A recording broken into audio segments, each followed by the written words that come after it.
Halo teman-teman, selamat pagi, selamat siang, dan pastinya selamat malam. Ada saya kembali Aryan Surya dari Pagar Kehidupan di podcast pagi nih. Sebuah acara yang pastinya selalu kamu tunggu-tunggu ya. Gini teman-teman, tema di video ini sangat bagus banget. Terutama buat kamu yang sedang mengalami hampir ya rasa putus asa dalam hidup. Nah ngomong-ngomong soal rasa putus asa, kita harus bicara soal ketulusan. Coba deh, pernah nggak sih kamu ngelihat di pinggir jalan orang-orang yang menyentuh hati kamu banget? Iya, orang-orang yang kalau nggak udah tua atau jangan-jangan orang itu sudah maaf ya punya kekurangan fisik, tapi dia masih mau jualan loh di pinggir jalan. Coba deh, ceritakan di komentar. Ada nggak cerita yang membuat hati kamu tersentuh dari orang lain yang dia masih loh mau tulus bekerja demi membahagiakan orang lain? Ceritakan di komentar ya. Nanti saya berikan hati. Terima kasih.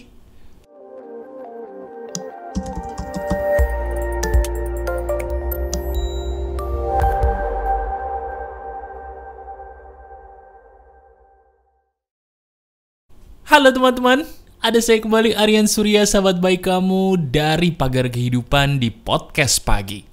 Iya, seperti judul dari podcast pagi yang kamu tonton di hari ini. Bagaimana caranya kita bisa mengambil hikmah atau pelajaran dari seekor lalat? Teman-teman, percaya nggak sih kalau Tuhan Yang Maha Esa itu selalu memberikan petunjuk loh? Iya, petunjuk kepada setiap manusia kalau mereka mau mengambil pelajaran. Petunjuknya itu nggak jauh-jauh, bener deh. Bisa kita ambil dari segala sesuatu yang ada di sekitar kita, termasuk bahkan seekor lalat. Nah sekarang sambil kamu tetap mengerjakan sesuatu apapun itu, coba deh dengarkan saya. Siapa tahu ini yang kembali bisa menambah ilmu dan motivasi yang kamu butuhkan. Sekarang saya mau nanya dong, kalau kamu seumur hidup pasti pernah melihat lalat, betul?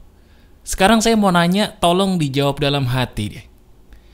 Kalau memang Tuhan itu menciptakan segala sesuatu pasti ada maksudnya, betul ya? Terus gunanya Tuhan menciptakan lalat itu apa ya? Pernah nggak sih kamu lagi makan, enak-enak nih makanannya, tiba-tiba makanan itu dihinggapi lalat. Terus diri kamu jadi kesel karena takut. Nanti kalau saya makan saya sakit, tapi kalau nggak dimakan sayang. Pernah ya mengalami situasi seperti itu? Nah kalau pernah, berarti dirimu sama seperti saya. Pernah komplain dalam hati, kenapa di dunia ini harus ada makhluk yang namanya lalat? Ternyata karena memang Tuhan itu maha penyayang.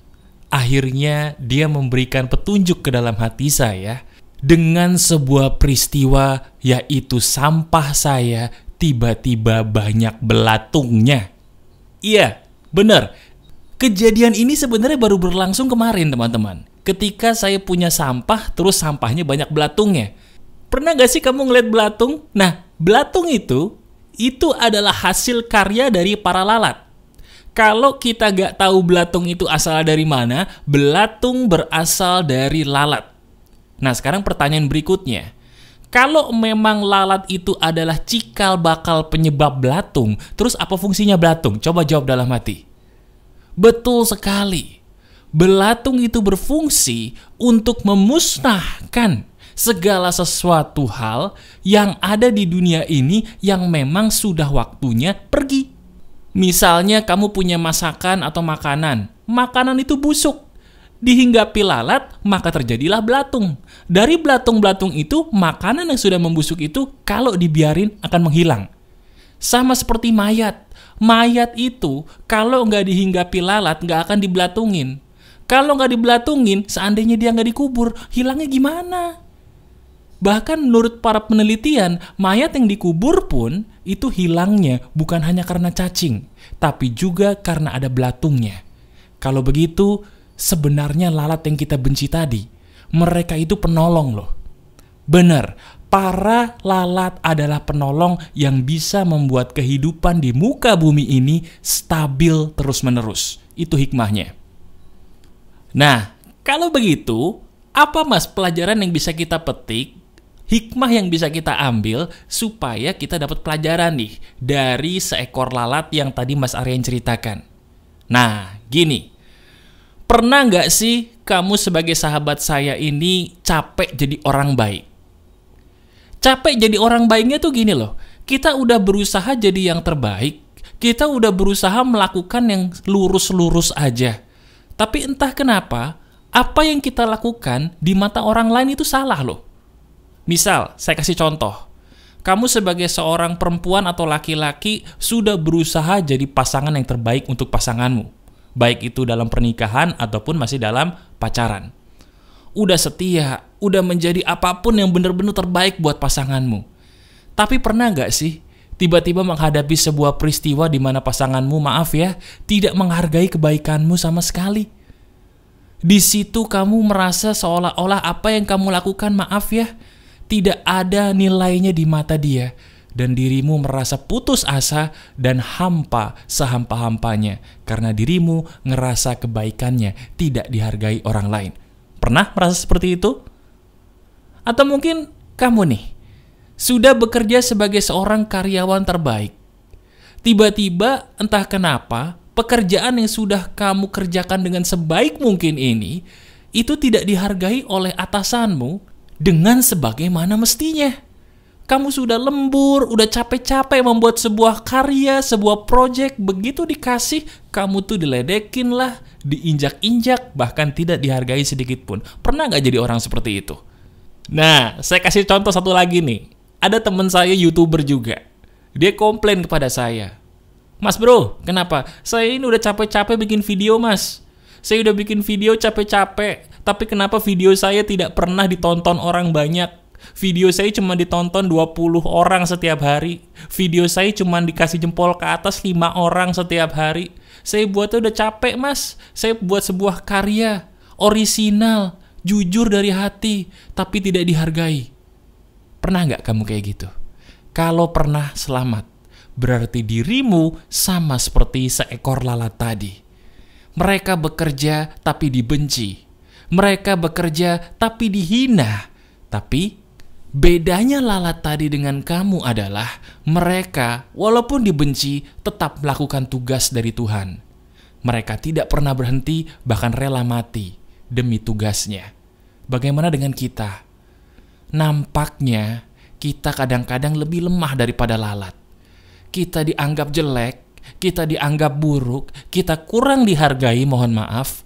Kemudian kita mundur dan berhenti hanya karena cacian dari orang lain, anggapan buruk dari orang lain, atau kurang dihargainya oleh orang lain. Betul apa tidak?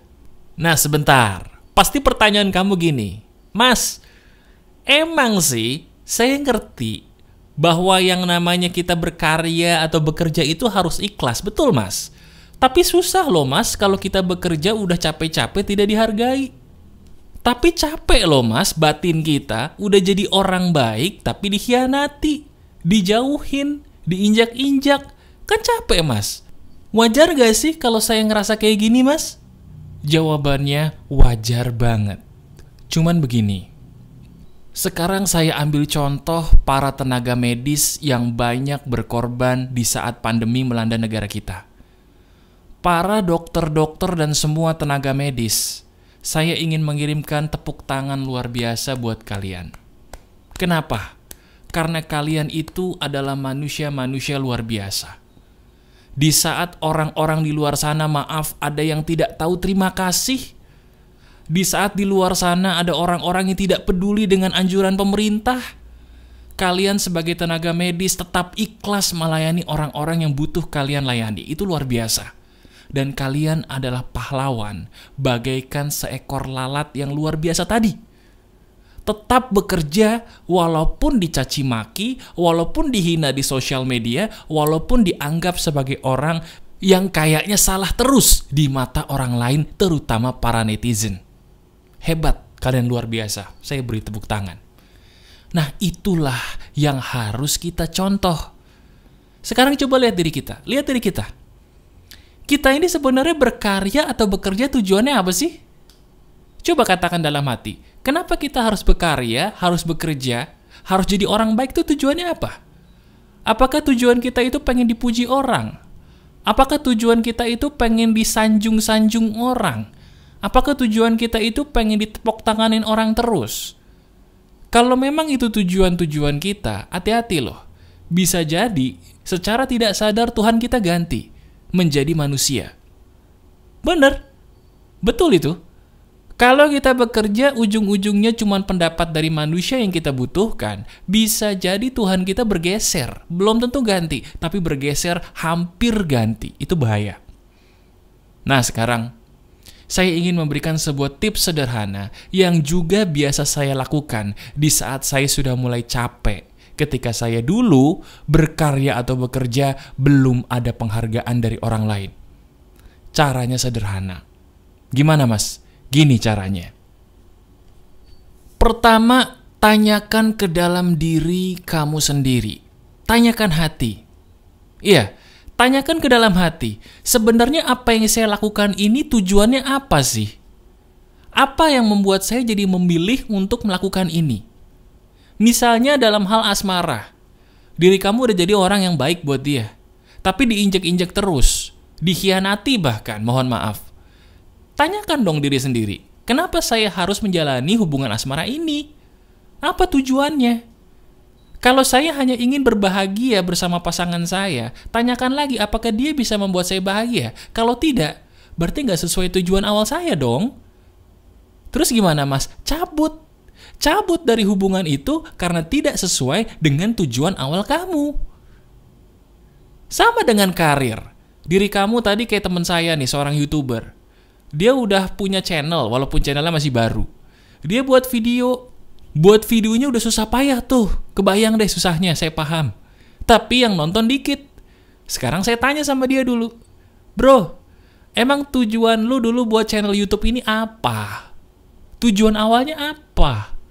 Dapet duit lah. Lah itu. Tujuannya cuma pengen dapet duit. Begitu nggak ada duit ya lu ngeluh. Iya kan? Kalau tujuan awalnya itu cuma duit, jangan jadi YouTuber. Bener deh. Jangan jadi YouTuber. YouTuber itu sama kayak bisnis lain. Butuh proses. Nggak bisa instan begitu. Sekarang rubah dulu tujuan awalmu. Kalau tujuan awalmu itu hanya untuk duit, jangan jadi YouTuber. Saya bilang gitu teman-teman. Akhirnya dia mulai merenung. Kemudian dia menemukan tujuan baru.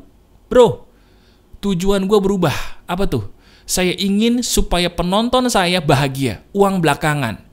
Dan kamu tahu teman-teman, begitu dia merubah tujuannya, jumlah penontonnya secara perlahan tapi pasti banyak. Dan subscribernya pun perlahan tapi pasti banyak. Nah itu loh maksud saya. Kadang-kala kita tuh gak sadar ya. Kalau tujuan awal kita dirubah menjadi kebahagiaan orang lain demi kebahagiaan, itu rasanya kita lebih ikhlas loh. Biasanya orang itu akan berubah menjadi cerdas dalam kehidupan, tidak buta lagi kalau tujuan awal mereka dirubah. Yang awalnya tujuannya cuma hawa nafsu akan dunia, dirubah jadi kebahagiaan orang lain atau kebahagiaan diri sendiri selain uang, dia akan berubah jadi orang yang cerdas, tidak bodoh lagi, tidak buta lagi dalam memilih keputusan hidup. Sekarang, tanyakan diri kita sendiri. Tanyakan diri kita sendiri. Apakah selama ini kita menjadi orang yang mohon maaf kalau ngambil keputusan bodoh terus karena kita termakan hawa nafsu dunia? Atau kita berada dalam sebuah keputusan yang alhamdulillah membuat kita bahagia terus? Kalau ingin bahagia, tujuan awalmu dirubah dulu. Digeser. Coba deh kerjakan segala sesuatu dalam dunia ini bukan untuk hawa nafsu dunia. Geser dari hawa nafsu dunia kepada kebahagiaan orang lain atau kebahagiaan diri sendiri. Dengan syarat tidak boleh ada embel-embel nafsu dunia. Saya ingin bahagia. Bukan karena saya pengen punya laki-laki tampan dan kaya, tapi saya ingin bahagia karena saya ingin hidup tenang. Saya ingin bahagia mas, bukan karena punya cewek atau istri cantik, tapi karena saya ingin bahagia dalam hidup ini, saya pengen tenang. Saya pengen bahagiain orang lain, Mas. Saya pengen dengan kehadiran saya, orang itu bisa makan, Mas. Orang itu bisa ketawa karena video saya, Mas. Orang itu bisa kebantu karena video-video saya, Mas. Saya pengen membuat orang lain bahagia dengan kecerdasan saya, kemampuan saya, kehadiran saya di muka bumi. Itu loh. Itu pelajaran yang bisa kita petik dari filosofi seekor lalat. Jelas? Alhamdulillah. Masih ada saya Aryan Surya, sahabat baik kamu selalu dari Pagar Kehidupan. Tetap keep the spirit, keep sharing, and keep loving. Bye-bye.